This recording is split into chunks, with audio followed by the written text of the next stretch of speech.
Question लिया है वो है क्लास 10th का मैथ्स का chapter 3 linear equation in 2 variable, रेखीय समीकरण 2 वेरिएबल के अंदर।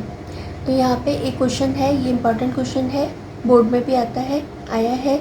अ boat goes 30 kilometre up stream and 44 kilometre downstream in 10 hours.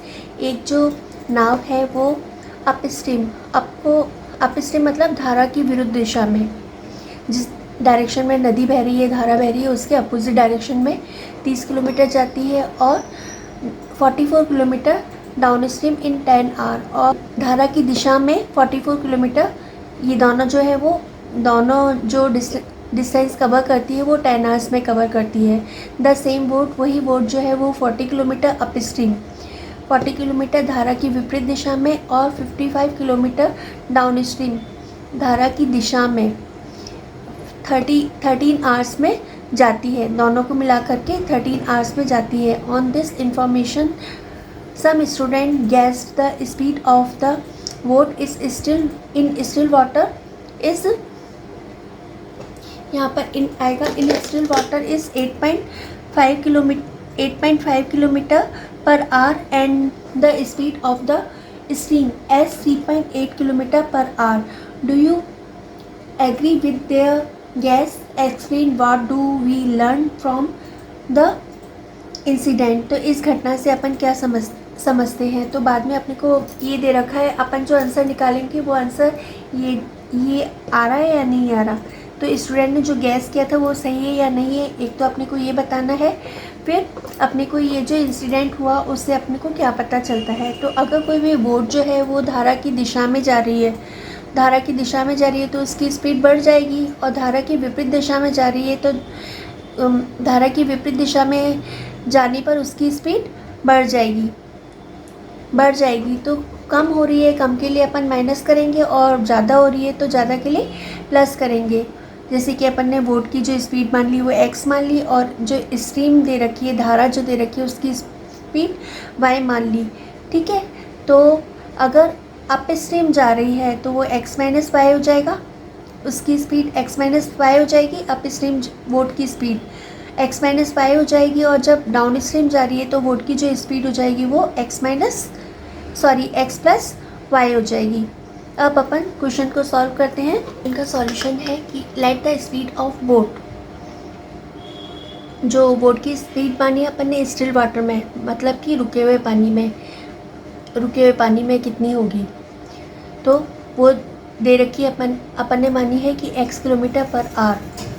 फिर let the speed of stream, जो धारा बह रही है उसकी स्पीड अपन ने मान ली y किलोमीटर पर आवर, मतलब कि 1 घंटे में वो y किलोमीटर चलती है। Speed of boat in up stream, कई स्टूडेंट अप स्ट्रीम और डाउन स्ट्रीम में कंफ्यूज होते हैं कि क्या करेंगे, प्लस करेंगे या माइनस करेंगे। तो मैंने याद करने का तरीका ये रखा है कि अप ओप, ठीक है। ओप मतलब अपोजिट, तो कोई भी चीज़ जो है वो अपोजिट डायरेक्शन में जा रही है। जैसे कि कोई बाढ़ वगैरह आती है तो बाढ़ वगैरह के अंदर बाढ़ वगैरह में बाढ़ जो है वो चीज़ों को बहा ले जाती है, चीज़ों को स्पीड की भी ज़रूरत नहीं होती है ना, या तेज़ स्पीड से चीज़ें जाने लगती हैं।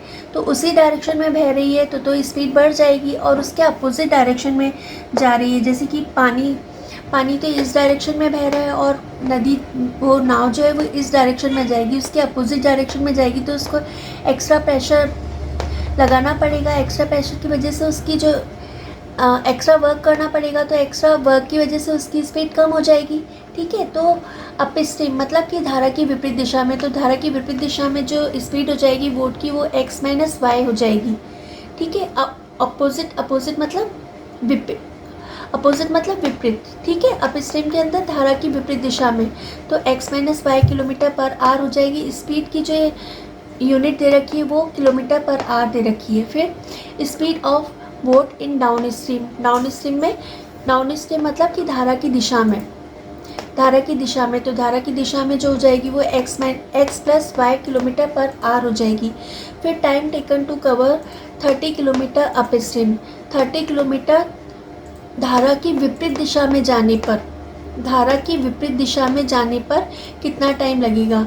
तो टाइम का अगर अपने को फॉर्मूला नहीं पता है तो यहाँ पे ये जो दे रखी है वो स्पीड का फॉर्मूला स्पीड की वो दे रखी है। तो स्पीड का फॉर्मूला होता है डिस्टेंस अपॉन टाइम। तो यहाँ पे दूरी अपॉन समय, ठीक है। तो दूरी अपॉन समय, यहाँ पे अपने को टाइम चाहिए तो टाइम के लिए क्या हो जाएगा, ये क्रॉस मल्टीप्लाई करेंगे तो s into t is equal to distance हो जाएगा। s into t into distance, अपने को तो टाइम चाहिए तो टाइम को यहीं रखेंगे, ये इधर मल्टीप्लाई में तो इधर आकर के डिवाइड हो जाएगा। तो टाइम जो हो जाएगा वो डिस्टेंस अपॉन स्पीड हो जाएगी। तो डिस्टेंस तो अपने को ये दे रखी है 30 किलोमीटर, और जो अप स्ट्रीम जा रही है तो अप स्ट्रीम के लिए उसकी जो स्पीड दे रखी है वो x माइनस वाई दे रखी है। तो ये हो जाएगा डिस्टेंस अपॉन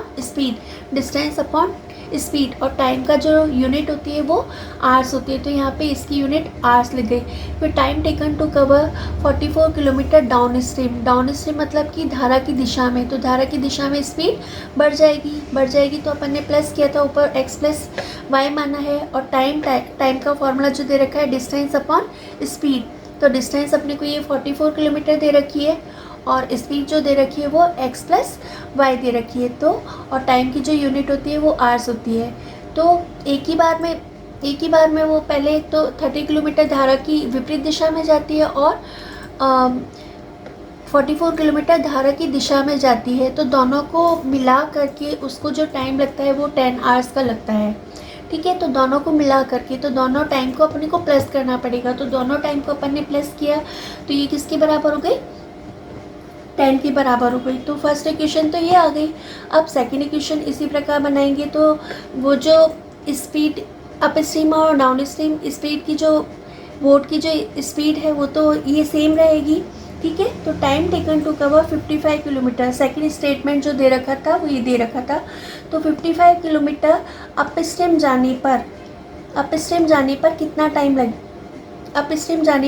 टाइम लगेगा। तो टाइम का फॉर्मूला अपने को पता है, टाइम का फॉर्मूला होता है डिस्टेंस अपॉन स्पीड।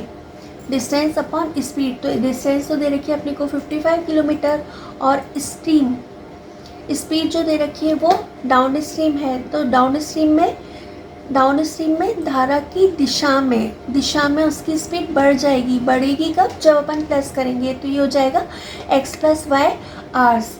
फिर time taken to cover 40 kilometre upstream मतलब धारा की विपरीत दिशा में जो है उसको स्पीड कम हो जाएगी। तो ये हो जाएगा डिस्टेंस अपॉन स्पीड। तो डिस्टेंस अपने को 40 किलोमीटर दे रखा, और अप स्ट्रीम के लिए स्पीड जो होती है वो माइनस हो जाती है। तो x माइनस वाई, इन दोनों को प्लस करके टोटल टाइम जो लगा वो टोटल टाइम दे रखा है अपने को 13 आवर्स। नेक्स्ट इक्वेशन बनेगी 40, इन दोनों को प्लस कर देंगे। 40 upon x minus y plus 55 upon x plus y is equal to total time दे रखा है 13। तो इसको अपन ने इक्वेशन नंबर 2 मान लिया। फिर अब अपन क्या करेंगे, इसमें 1 अपॉन एक्स माइनस वाई को u मान लेंगे, और 1 अपॉन एक्स प्लस वाई को अपन v मान लेंगे, ठीक है। तो अपन इसके अंदर v मान लेंगे। तो जैसे कि ये 40 अपॉन एक्स माइनस वाई है, तो इसको अपन यूँ लिख सकते हैं 40 मल्टीप्लाई एक्स माइनस वाई, ठीक है। तो यहाँ पे 1 अपॉन एक्स माइनस वाई को अपन ने क्या माना, u। तो ये क्या हो जाएगा 40 u हो जाएगा, ये 40 u हो जाएगा, ठीक है। तो यहाँ पर फर्स्ट इक्वेशन जो दे रखी थी वो तो दे रखी थी 30 u, बट फर्स्ट इक्वेशन जो हो जाएगी अब हो जाएगी 30 u plus 44 v is equal to 10, और सेकेंड वाली जो इक्वेशन हो जाएगी वो 40 u plus 55 y is equal to 13। तो ये दो इक्वेशन हो गई। अब तो इन इक्वेशन को सॉल्व करना है। तो अगर दो वेरिएबल में कोई इक्वेशन हो तो अपन क्या करते हैं कि किसी भी एक वेरिएबल को हटाने की कोशिश करते हैं, एलिमिनेट करने की कोशिश करते हैं। तो यहाँ पर इसके अंदर इन दोनों का जो एलसीएम आएगा, इन दोनों में वैसे तो 10 कॉमन है, ठीक है। ये दोनों 10 की टेबल में आती है, तो 10 की टेबल में आती है। तो अगर इसको मैं 4 से करूं और इसको 3 से करूं तो ये 120 आ जाएगा, 120 आ जाएगा। या फिर ये दोनों 11 की टेबल में आती है, तो 11 की टेबल में ये 11 4 सा 11 5 सा, तो इसको अगर मैं 5 से मल्टीप्लाई करूँ, इसको 4 से मल्टीप्लाई करूँ, तो जो भी नंबर आएगा वो सेम हो जाएगा। ठीक है, तो ये 4 और 5 तो बड़े हैं, ये छोटा है, 3 और 4 छोटे हैं, तो मैं इसको इस वाली इक्वेशन को 4 से और इस वाली इक्वेशन को 3 से मल्टीप्लाई कर रही हूँ। I think you all have understood मैं ऐसा क्यों कर रही हूँ। मैं इस ये u जो वेरिएबल है, u वेरिएबल वाली टर्म को एलिमिनेट करना चाहती हूँ, हटाना चाहती हूँ। इसका हटाने के लिए इन दोनों को सेम करना पड़ेगा, इन दोनों का जो कोफिशिएंट है उसको सेम करना पड़ेगा। तो सेम कब होगा, जब मैं इसको 4 से मल्टीप्लाई करूँगी और इसको 3 से मल्टीप्लाई करूँगी। तो मल्टीप्लाई करने पर इक्वेशन आएगी, मल्टीप्लाई करने पर यहाँ पे इक्वेशन आई 120u प्लस 44 को 4 से मल्टीप्लाई करेंगे तो 176v इजिकल टू 10 4 सा 40। फिर सेकेंड वाली जो इक्वेशन है, फोर्थ वाली इक्वेशन है, इसमें 40 को 3 से मल्टीप्लाई किया तो 120u प्लस 55 को 3 से मल्टीप्लाई किया तो 165v इजिकल टू 13 3 सा 39। फिर इसके अंदर ये वाली टर्म सेम है, अब इसको एलिमिनेट करना है, तो एलिमिनेट करने के लिए माइनस करना पड़ेगा, क्योंकि अभी तो इन दोनों का साइन सेम है, प्लस है, प्लस सेम साइन होता है तो प्लस करते हैं, जबकि अपने को प्लस नहीं करना है, इसको हटाना है। हटाएंगे कब, जब इसका इन दोनों को माइनस करेंगे। तो माइनस करने के लिए नीचे वाली जो इक्वेशन है उसके सबके साइन चेंज हो जाएंगे। तो ये प्लस की है तो ये माइनस की, ये प्लस की है माइनस की, ये प्लस की है तो ये माइनस की हो जाएगी। मैंने यहाँ साइन नहीं लगाया तो मैं साइन लगा रही हूँ। ये प्लस की है तो ये माइनस की हो जाएगी। फिर उसके बाद इन दोनों को माइनस करेंगे, ये तो 0 हो जाएगा। इन दोनों को अपन माइनस करेंगे तो यहाँ पे 11 आ जाएगा, 6 - 5 1, 7 - 6 1, 1 - 1 0। तो ये 11 भी इजिकल टू यहाँ पे 40 में से 39 को माइनस किया तो 1 आ गया। फिर ये 11 इधर मल्टीप्लिकेशन में है,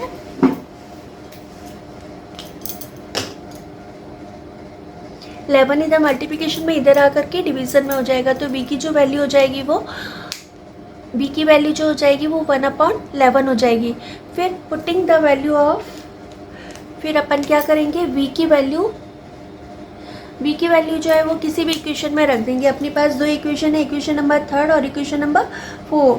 तो इक्वेशन नंबर 3 के अंदर जो कोफिशिएंट है वो छोटे हैं, तो मैं इक्वेशन नंबर 3 में रख रही हूँ। तो ये है 30u प्लस 44v। v की जगह अपन 1/11 रखेंगे इजिकल टू 10। तो 11 1 सा 11, 11 4 सा 44। तो 4 1 सा 4 इधर प्लस का इधर आकर के माइनस का हो जाएगा। तो 10 में से 4 को माइनस किया 6 आ गया। फिर 30 और u के बीच में कोई साइन नहीं है तो अपन कौन सा मानेंगे, मल्टीप्लाई मानेंगे। तो यहाँ पे ये मल्टीप्लाई में ये इधर आकर के डिवीज़न में हो जाएगा। फिर यहाँ पे ये दोनों 6 के टेबल में आते हैं तो दोनों को 6 से डिवाइड करेंगे तो 6 1 जा 6, 6 5 जा 30। तो 6/30 का सिंपलेस्ट फॉर्म हो गया 1/5। और u की वैल्यू जो दे रखी है वो 1/11 दे रखी है। तो u अपन ने किसको माना था, u अपन ने माना था 1/x - y को u माना था। तो 1/x - y जो होगा वो 1/5 के बराबर हो गया। और v जो माना था अपन ने 1/x + y को माना था इजिकल टू 1/11। फिर अगर अपन इसको क्रॉस मल्टीप्लाई करेंगे तो ये x - y तो है 1 से मल्टीप्लाई होगा तो सेम ही आएगा, और इसको अपन 1 से मल्टीप्लाई करेंगे तो सेम ही आएगा। तो x - y की वैल्यू जो आ गई 1 आ गई। और यहाँ पे x + 1 की यहाँ पे भी क्रॉस मल्टीप्लाई करेंगे तो x + y की वैल्यू जो आ गई वो 11 आ गई। ठीक है, फिर ये इक्वेशन नंबर 8 और 9। अभी इसमें भी 2 वेरिएबल है तो 2 वेरिएबल में से किसी एक वेरिएबल को एलिमिनेट करना पड़ेगा, हटाना पड़ेगा। तो हटाएंगे कैसे, इन दोनों के अपोजिट साइन है तो y में से y को माइनस करेंगे तो 0 आ जाएगा। तो इसमें साइन चेंज करने की ज़रूरत नहीं है, क्यों, क्योंकि इनके साइन अपोजिट है। उसमें दोनों के साइन सेम थे, इस कारण अपन ने सेकेंड वाली इक्वेशन को माइनस किया, सेकेंड वाली इक्वेशन के साइन चेंज कर दिए। तो यहाँ पे x और x, ये 1x ये 1x, तो टोटल कितने x हो गए 2x। इसके आगे कोई कोफिशिएंट नहीं हो तो उसको 1 मानते हैं। तो ये हो गया 2x इजिकल टू, इन दोनों के आगे कोई साइन नहीं है तो इसको अपन प्लस मानेंगे, इसको प्लस मानेंगे। तो 11 और 5 16 हो गया। फिर 2 और x के बीच में कोई साइन नहीं है तो इसको मल्टीप्लिकेशन मानेंगे। फिर टू इधर मल्टीप्लिकेशन में इधर आकर के डिवीज़न में होगा, तो ये हो जाएगा 16 को 2 से डिवाइड करेंगे तो ये 8 हो जाएगा। फिर आप क्या करेंगे, x की वैल्यू अपन इक्वेशन नंबर 9 में रखेंगे। इक्वेशन नंबर 9 में क्यों रख रहे हैं, क्योंकि यहाँ पे y की वैल्यू जो है वो माइनस में है, फिर माइनस को इधर शिफ्ट करना पड़ेगा या दोनों को अपन को -1 से मल्टीप्लाई करना पड़ेगा। इस कारण मैंने इक्वेशन नंबर 9 ली है। तो x की वैल्यू अपन ने 8 यहाँ पे रख दी, तो 8 + y = 11। फिर ये इधर प्लस का इधर आकर के माइनस का हो जाएगा। फिर y की वैल्यू जो हो गई वो 3 आ गई। फिर y किसको माना था, y अपन ने स्ट्रीम की स्पीड को माना था, ठीक है। तो यहाँ पे स्ट्रीम की स्पीड जो आ गई वो 3 किलोमीटर पर आवर आ गई, और speed of boat in still water, ठहरे हुए पानी में नाव की जो दिशा है, नाव की जो स्पीड है वो 8 किलोमीटर पर आवर आ गई, या पर आवर आ गई। फिर उससे इस स्टूडेंट ने जो गैस किया था वो गैस सही नहीं निकला, ठीक है। फिर उससे इन्फॉर्मेशन क्या मिली, इन्फॉर्मेशन मिली कि बोट की स्पीड जो है वो अप स्ट्रीम में स्लो हो जाती है और डाउन स्ट्रीम में फास्ट हो जाती है। अप स्ट्रीम मतलब धारा की विपरीत दिशा में तो स्लो हो जाती है, धीरे हो जाती है, और धारा की दिशा में फास्ट हो जाती है। I think you all have understood. If you have understood please like, share and subscribe my channel. Thank you for watching my video. Love you all.